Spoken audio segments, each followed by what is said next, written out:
नमस्कार। YouTube channel glimpse of Indian history by doctor Mohanlal Gupta में आपका स्वागत है। आप देख रहे हैं ऐतिहासिक धारावाहिक कैसे बना था पाकिस्तान। प्रस्तुत है 66वीं कड़ी। नेहरू ने कहा, हम दिल्ली की सड़कों पर सुभाष चंद्र बोस का स्वागत तलवारों से करेंगे। पिछली कड़ी में हमने चर्चा की थी कि इंग्लैंड का प्रधानमंत्री विंस्टन चर्चिल भारतीयों को आज़ादी देने के विचार से ही पागल हो जाता था, फिर भी उसने द्वितीय विश्व युद्ध में अमेरिकी सहयोग लेने के लिए अमेरिका के कहने पर भारत को आज़ादी देने के लिए क्रिप्स मिशन भारत भेजा। क्रिप्स ने भारत को आज़ाद करने की ऐसी भयानक योजना बनाई जो भारत के लोगों को किसी भी कीमत पर स्वीकार नहीं हो सकती थी। इस कारण क्रिप्स मिशन असफल होकर लौट गया। अप्रैल 1942 में जिस समय सर स्टैफर्ड क्रिप्स भारत से वापस इंग्लैंड लौटा, उस समय द्वितीय विश्व युद्ध जोरों पर था। जापान और जर्मनी के सहयोग से नेताजी सुभाष चंद्र बोस को पूर्वी भारत में हवाई हमलों और जमीनी हमलों में भारी सफलताएं मिल रही थीं और अंग्रेजी सेनाएं सुभाष चंद्र बोस की सेनाओं से पिट रही थीं।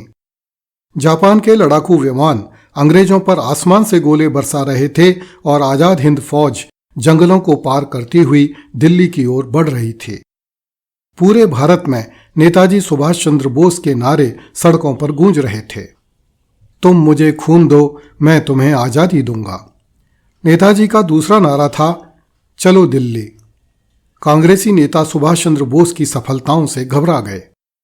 उन्हें लगा कि यदि सुभाष चंद्र बोस के विमान दिल्ली में उतर गए तो अंग्रेज सरकार मजबूर होकर भारत की सत्ता सुभाष चंद्र बोस को सौंप देगी। इस स्थिति की कल्पना भी कांग्रेसी नेताओं के रोंगटे खड़े कर देती थी। ये वही कांग्रेसी नेता थे जिनकी वजह से सुभाष चंद्र बोस को कांग्रेस के अध्यक्ष के पद से इस्तीफा देकर भारत छोड़कर विदेशों में चले जाना पड़ा था। इसलिए जवाहरलाल नेहरू ने सार्वजनिक रूप से वक्तव्य दिया, हम दिल्ली की सड़कों पर सुभाष का स्वागत तलवारों से करेंगे। इस प्रकार कांग्रेसियों की अहिंसा का हिमालय अपनी पराजय की आशंका उत्पन्न होते ही पिघल गया। 9 अगस्त 1942 को कांग्रेस ने बंबई में एक सम्मेलन आयोजित किया, जिसमें गांधी जी ने डू और डाई तथा नाउ और नेवर के नारे लगाए तथा अंग्रेजों से कहा कि वे आज रात ही भारत छोड़कर चले जाएं। इसे अगस्त क्रांति और भारत छोड़ो आंदोलन कहा जाता है। उसी रात बहुत से कांग्रेसी नेता जेलों में डाल दिए गए। देश में व्यापक हिंसा फैल गई। बड़ी संख्या में जनधन की हानि हुई। जब कांग्रेस ने भारत छोड़ो आंदोलन आरंभ किया तो मुस्लिम लीग बड़ी कठिनाई में पड़ गई। वह अब तक पहले पाकिस्तान फिर आज़ादी के लिए लड़ती आई थी, किंतु कांग्रेस पाकिस्तान की बात किए बिना ही आज़ादी मांग रही थी। मुस्लिम लीग को लगा कि यदि अंग्रेज भारत का विभाजन किए बिना ही चले जाएंगे तो मुस्लिम लीग को नए सिरे से पाकिस्तान के लिए संघर्ष करना पड़ेगा और इस बार उनका मुकाबला मुस्लिम लीग से सहानुभूति रखने वाले अंग्रेजों से नहीं, अपितु मुस्लिम लीग को समाप्त करने की मंशा रखने वाले कांग्रेसियों से होगा। इसलिए जिन्ना ने कांग्रेस के खिलाफ असभ्य भाषा में भाषण दिए। जिन्ना ने कहा, कांग्रेस ने सरकार के खिलाफ लड़ाई का ऐलान किया है।